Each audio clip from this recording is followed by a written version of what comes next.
ዳጣ የናታንን ፍቅር ተቀበለችው። ናታንም በቃ እኔም አፈቅርሃለሁ የኔ ፍቅር ናታንዬ፣ ፈርቼ ነው እንጂ ምንም እንትን ያልከው የለም። እኔ ካንተ በፊት እወድሃለሁ አይላብዩ ሶማች አለችው። እናም ናታንዬም ይሄንን ሲሰማ በደስታ ቤቱን አቀለጠው ወደ ላይ። ካሁን በኋላ በቃ አንቺ ካለሽልኝ ልቤ በቃ ሙሉ ሆነ በማለት እንግዲህ በጣም ተደሰተ። እናም በዚህ የተነሳ ናታን እየሮጠ ሄዶ ለሰላምዬ ፍቅሬን ተቀበለች በማለት አስረዳት።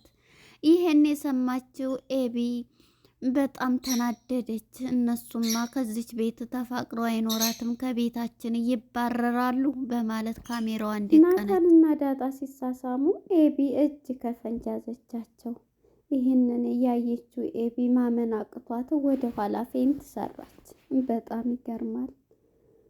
ዳጣ ሁሉንም ነገር ለናታን ቀድሜ አፈቅርሃለሁኝ ነገር ግን ኤቢን ፈርቼ ነው ስትል ስለ ራስሽ አስረጅኝ በማለት እኔም እኮ ፈርቼ ነው ሴት ነኝ፣ ስለዚህ እወድሃለሁ አፈቅርሃለሁ ብላ ፍቅሯን ገልጻለት እሱም ከእስኪ ጉንጭን እስካሳመኝ ስትለው ጉንጩን ስስም ካሜራማን ኤቢ ይዛ በካሜራ ቀረጸቻቸው። ይህንን ያየችው ኤቢ ማመን አቃታት። በባለፈው ችግር በተፈጠረው ለአባቷ ደውላ ተናገረች። ቤቷን ተሄድክ ብላ ዳጣ የምታደርገው ነገር በጣም ነውር እየሰራች ነው በማለት እንኳንም ይችን የካሜራ መረጃ አገኘች። ሰላም ጤና ይስጥልን ውድና የተከበራችሁ የቻናሌ ቤተሰቦች እንኳን ወደ ቻናል በሰላም መጣችሁ። በያላችሁበት ሰላም እግዚአብሔር ይብዛላችሁ። ዛሬ እንግዲህ ዳጣ ክፍል 42 ተለቀቀ። ወደ ክፍል 41 ስንመለስ እንግዲህ ዳጣና ናታን ተፋጠው ጥያቄን መልሽልኝ ብሎ እንግዲህ ናታን እያፋጠጣት አሁን እምልሽን ጥያቄ በስነ ስርዓት መልሺ ብሏት ነበረ። ምንድነው ስትል ያኮረፍክብኝን አንተ ስትለው እኔ ማላኮረፍኩሽም መልሽ ሲላት እኔ ወድሻለሁ አንቺስ ሲላት እየደነገጠች ነበረ።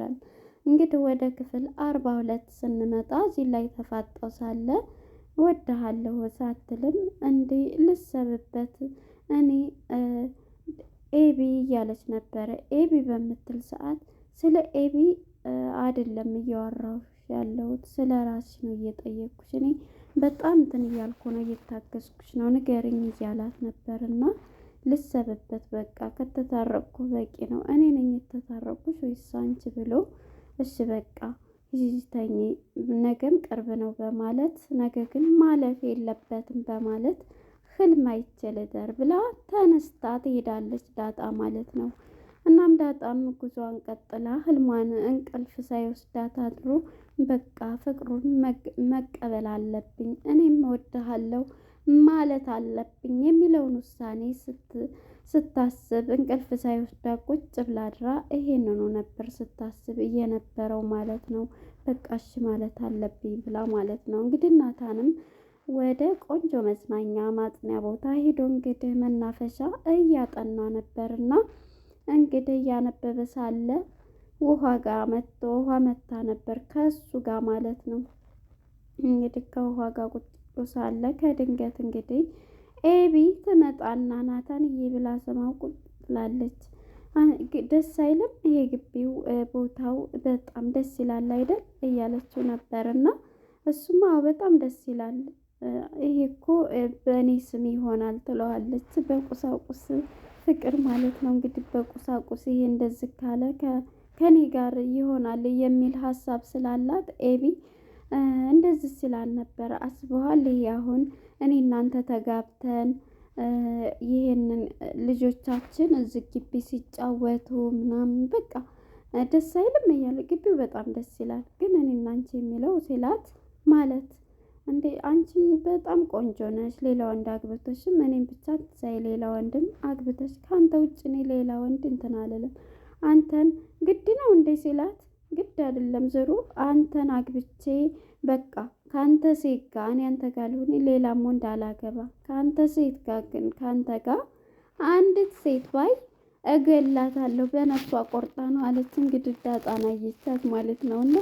እንዴ ለምን ደስ ያለሽ ተሳስተሻል ቢላትም ይሄ ደግሞ አንቺ ግን ለምንድን ነው በህይወት እያሉ ውርሻ ላይ የምሮጨው ቢላት የእናትና የአባቴ እኮ ነው በእኔ ስም ላዞርልሽ ብለውኛል አስበኸዋል እያለችው ነበር ናታንዬ። የኔ ቤቱ ነው እያለች ያው እናም በቃ ናታንም እንደዚህ አትበይ ምናምን እያላት ነበርና እኔ ካንተ ጋር ያለችን ሴት በህይወቷ ፈርዳ ነው እያለች ነበረ ማለት ነው።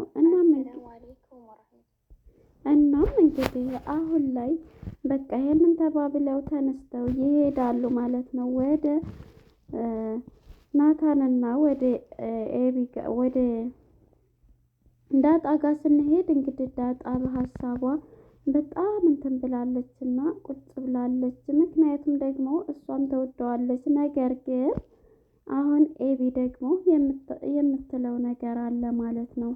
እናም በዚህ የተነሳ አሁን ላይ እሷ ለእህቴ ተወደዋለች፣ አሁን ደግሞ እኔ እንደዚህ ባደርግ እያለች በጣም እንትን ብላ ነበር እና አሁን ይሄንን ብላ ሳለ መጨረሻ ላይ እንግዲህ ናታን ክላሷ ይመጣና ይጠይቃታል ማለት ነው።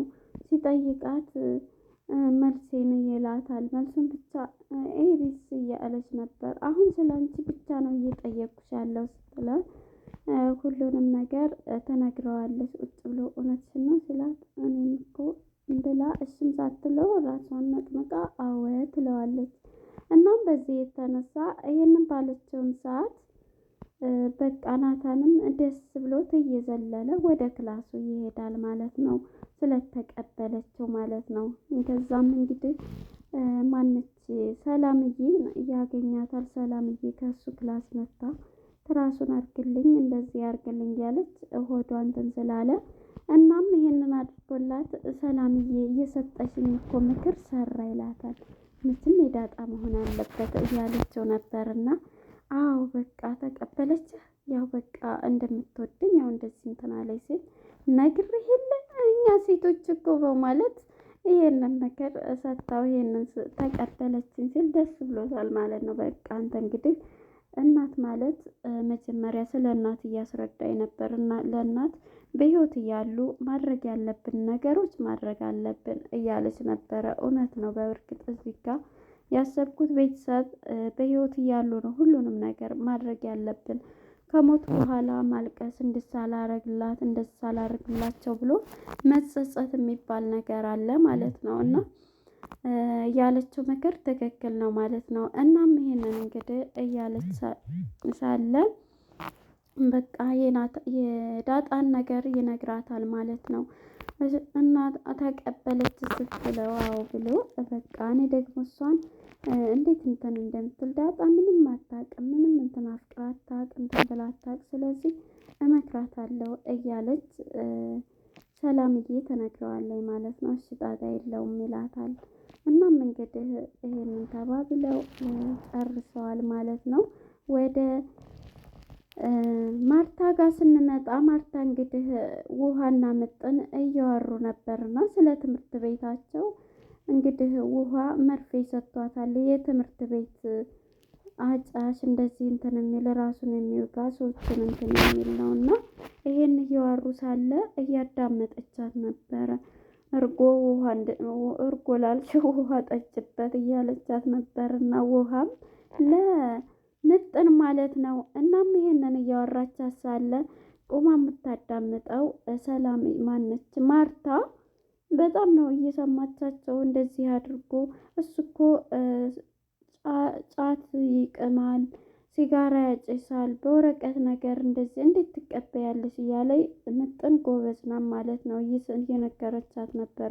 አባትሽ ቢያይ እኮ ይገልሻል እያለቻት ነበርና መርፌ ስትል መርፌውም እኮ ከፖርሳዬ ነው አሁን ስትላት እንዴት ለምን ተቀበልሽ በማለት ምጥንም እንትን እያለቻት ነበር። ከዛ እናትየዋ እንግዲህ እየሰማቸውን ማመን አቅቷታል። እየሮጠች መታ እንዴት ይሄን ታደርጊያለሽ ሂጂ አምጪ መርፌውን በማለት የስንት ልጆችን ህይወት ይሄንን አድርጓል፣ ስንቶችን አበላሽተዋል በማለት ይሄንን እያለች ነበር ወይዘሮ ማርታ ማለት ነው። መርፌውን ስታይ እንዳውም ነገ ትምህርት ቤት አትሄጂም ካሁን በኋላ አሁን እንዳውም ይህ የህጄ በቃ እንትን እንድትይ አደርጋለሁኝ። ካሁን በኋላ ትምህርት ቤት አትሄጂም፣ በሩን እዘጋብሻለሁ በማለት ከምጥን እናትሽ አለኝ በማለት ከምጥን እናት ቤት ተነስታ ሄዳለች ማለት ነው።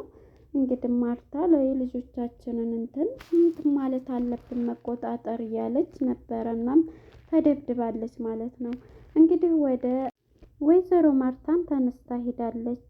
ወደ ሰላምዬና ወደ ወይዘሮ ማርታ ስንመጣ እንግዲህ ነይ እስኪ ቶሎ ሻይ አፍሊልኝ ብላ ሻይ አፍልታ ስትሰጣት ማለት ነው ለወይዘሮ ማርታ ጥያቄ እስኪ ቁጭ በይ እንግዲህ እያለ ደከምሽ አይደለ? እናትነት እንዴት ነው? እንዴት አየሽ? በጣም ደስ ይላል እያለ ነበር። እንዴ ግን እንዴ ልጅ እንትን ሲባል እናትነት ደስ ወልደሽ አይተሽዋል እንዴ? ያው እንግዲህ ለወልድ አይደለም በወደ ውስጥ ስላለ ጽንሱ እያለች ነበረ። ግን እትዬ አንድ ነገር ልጠይቅሽ እያለች ነበረ። ግን ምን አስባ ነው? የሆነ በቃ እንትን ብሏን ነበር። ልጅሽ ብትጠፋብሽ እንዴ? ለምን ትጠፋብኛለሽ? ማለት ጠፍቶብሻል እንዴ? እንዴት ስትላት እንዴ ማለትም ልጅ እንዴት ትጠፋለች ስትል እንዱ ብትጠፋ ስትላት እሱማ እንዴ እናትነት አንጀት እንዴት ይችላል? እናትነት እኮ ከባድ ነው። ስለዚህ እናት ከባድ ነው። እናም ብትጠፋብኝ ከባድ ነው እያለ ነበረ። እንግዲህ ይሄንን ጥያቄ ከመሀል ያነሳችው ያው እንግዲህ ልጇ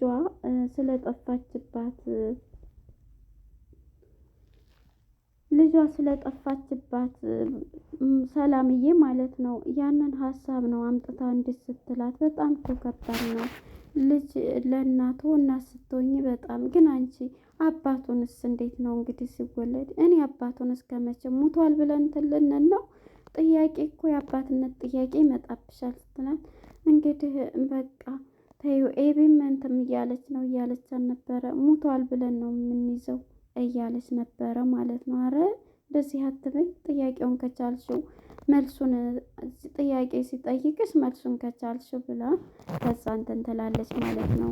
እናም እንግዲህ አሁን ደግሞ ወደነ ዳጣና ወደነ ናታን ጋር ስንሄድ እንግዲህ ናታንና ዳጣ ሳሎን ናቸው። አርዱን ይደውልላታል ኤቢ ማለት ነው። በዚህ በሌሊት አላስተኛኝ አለ ብላ ምን ፈለክ ስትለው ኤቢዬ እኔ እኮ በጣም ነው ክሪሽናን የምወድሽ ይላታል። እሷም ደግሞ አይመለከተኝም እዛው እንትናን አንዷን የህንድ ጣዖት አግባ አፍቅር ትለዋለች። እንደዚህ አትበይኝ ይላታል። ግን ደግሞ ሰፈር ቀይራችኋል የላችሁም እኮ የለንም ታገር ወጥተናል ትለዋለች። አትቀልጂ ይላታል። ክሪሽናን አትቀልጂ እኔ በጣም ነው የማፈቅርሽ። እንግዲህ ኤቢ የማያፈቅራትን ስትከተል እሱ ሌላኛው ደግሞ የሚያፈቅራት ሌላ ወንድ ሲከተላት በጣም ነው ይሄ ድራማ የሚገርመው ማለት ነው። እዚህ ጋር አስባችሁታል? ሜጅን አሁን እሷ እንግዲህ ናታንን ብላ ቅጧን አታለኝ ማለት ነው። ኤቢ እንግዲህ አርዱ ደግሞ እሷን እየተከተለ እሷ ደግሞ እሱን እየጠላች እየሰደበችው ሪስፔክት እንኳን የላትም እና በዛ ነው ያለችው። እንግዲህ ይሄንን ብሏት ለአባቷም እንግዲህ አባዬ አይፎን 7 ምን ልታመጣልኝ ነው እያለችው ነበረ። እንግዲህ ላቶ ደረጀ ኧረ እባክሽ ምን ደግሞ ላምጣልኝ? ስልክ አምጣልኝ አይፎን 7 እኮ ይሰረቃል። ከዛስ ምን ይሰራልሻል እንዴ? ለክብሩስ ቢሆን አለች። ክብር ከተሰረቀ በኋላ ክብሩ ይጠፋል ይላታል ማለት ነው። እንግዲህ የሀብታም ልጅ ስለሆነች አይፎን 7 ያዘች እንድትባል ማለት ነው።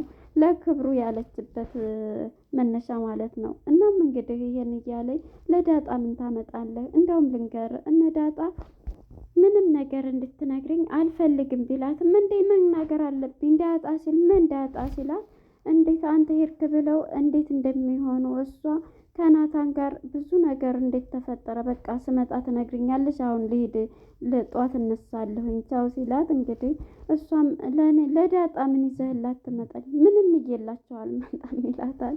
እና ምን እንደዚህ ብላ ሳለ ያው የእንትናንም የሰላምዬንም ልጅ አሁን ላይ ጥያቄ ውስጥ ናት። ምክንያቱም እያሰበች ነው ካልኩሌሽን ማለት ነው። እናም ይሄንን እያሰበች ሳለ ነው እንግዲህ አሁን አባቷን የሚያዋራቸው እንግዲህ ተኝታ እንዴ የዳጣ ድምፅ በዚህ ሌሊት ምን እየሰራች ነው ብላ ስልኳን ይዛ ስትወጣ ያየችውን ማመን አቃታት። ሁለቱ ቁጭ ብለው ወሬያቸውን እያወሩ ትወደኛለህ እዚህ ጋ ሳመኝ ስትለው ነበርና እሱም እንደዚህ ሲላት ይስማታል። እርግጠኛ ነሽ? አዎ ሳመኝ በቃ ሄድ ስትለው እናም በዚህ የተነሳ እሷ እንግዲህ ስሟት ማለት ነው። ስሟት ሲጨርስ ሳሚኝ እኔንም ይላታል። የዚህ ጊዜ ስስም ኤቢ ካሜራማኗን ድቅን አድርጋ እናም እንደጠበቀችው እንግዲህ ካሜራኗን ደቅና ማለት ነው ፎቶ አንስታቸዋለች ቪዲዮ አድርጋ ማለት ነው። እንግዲህ ናታንና ዳጣን ምን ሊሉ ይሆን? ምክንያቱም ሰላማነች ማርታ ልጇን እንዳገባላት ትፈልገዋለች። አሁን ደግሞ ይሄንን ስታሳያት ውጡልኝ ከቤት ብላ ታስወጣቸው ይሆን ወይስ ምን ታደርጋቸው ይሆን? ለማንኛውም ለነበረን ቆይታ አመሰግናለሁ። ባይ ባይ።